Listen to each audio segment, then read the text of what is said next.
You know, for 2 years, you had told me about this amazing place and the amazing people you had met.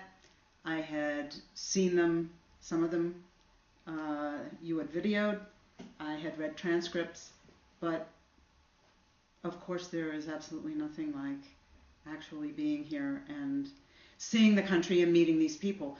In a place that has so little, a country that is one of the poorest in the world, and again, that's a statistic until you get here. And that first amazing ride we took from the airport in Lilongwe down to Zamba, and seeing what we call abject poverty along the side of the road was so shocking. Yet in the face of all that, to meet people, both just people, as well as the handful of individuals whom we have gotten to know and interview, what extraordinary, I keep coming up with the word grace, Malawians have. So bravery, courage, grace, also humility, humor. I mean, it is pervasive in this entire culture. I feel as though, and I hope I can hold on to what is most important in life, what is fundamentally most important in life, and it so does not have to do with material things. And that is what I'm going back to the States trying to hold on to, because truly these people have nothing in terms of material possessions, and yet they carry so much soul and grace with them in their daily lives. So I feel as though I have also, in terms of the people we have met and interviewed, Silas, Vera, Mordecai, the Reverend last night, Lucius Banda, the singer, I feel as though I have met in the last 2 weeks some of the most extraordinary people I will ever meet in my lifetime. That's an amazing thing.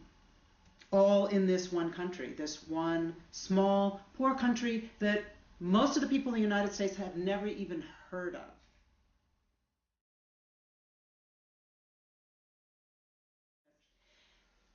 Well, as we have talked about, you and Al and I, in order for this story to appeal to an American audience, because they don't know the story of the history of Malawi in the last 40 years. They don't even know Malawi or where it is. It's going to need to deal with universal themes. Having to make extraordinary decisions, life and death decisions, about whether you will commit and participate to something that may cause your own death and demise. When to step up. So those themes will have to be part of whatever it is we create. Also, the theatricality factor of however the story gets presented. And certainly that's been swimming around in my head, as I know it has been in both of yours the entire time that we've been here. How do we tell this story? Music and song and movement and dance are a part of the air that these people breathe. It is who they are. So tapping into that for our rendering of the story, number one, is essential, but also it became so clear in being here that in a way is a way of defining who the Malawians are. We've heard so much astonishing singing, in church, in a prison yard, by young adolescent boys, all of it a cappella. The power of faith, true faith, it's another thing I'll carry away with me from this whole experience. So as we've said to one another, as we've sat around, in a way, we've been tossing a lot of ideas around, but everybody's going to have to process this experience before we can really start to address how to tell it, because we're still so full of it. And we leave today, and I know that my perspective is, of course, going to change and shift once I get back to the States in ways that I don't even know yet. You know, I'm still here.